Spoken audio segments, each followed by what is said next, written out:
On considère musulmans ce que des femmes musulmanes portent. Mais dans ce cas-là, est-ce que leurs Stan Smith sont musulmanes? Ces robes-là, et franchement, c'est assez marquant. Et toutes les entreprises de fast fashion les vendent. Les entreprises de luxe les vendent aussi. Donc, c'est-à-dire comment on va décider quand on interdit ou pas une robe longue? Et vous imaginez le débat interminable dans lequel on se lance pour le corps des femmes. Les femmes luttent dans tous les pays du monde pour on arrête de leur imposer quoi porter et quoi enlever. Nous sommes dans un pays laïque et on répète les 3 principes de la laïcité. C'est la liberté de conscience, donc de croire et de ne pas croire. Le deuxième principe fondamental, c'est le fait que l'État n'intervienne pas dans le religieux. Et là, on a un cas qui est extrêmement dangereux, c'est-à-dire que c'est l'État, c'est le gouvernement qui dit là, on a un vêtement religieux.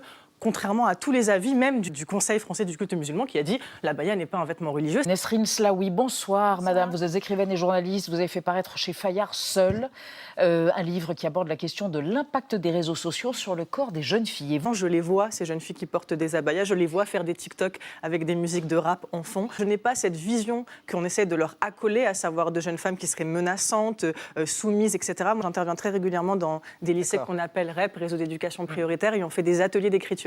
Elles racontent ce sentiment de rejet très puissant qu'elles ressentent à l'entrée de l'école. Elles ont conscience que l'école est un sanctuaire qui doit être préservé justement de la question religieuse. En tant que féministe de la jeune génération, je trouve ça scandaleux qu'on va se retrouver dans des écoles à mesurer la longueur des jupes à l'entrée.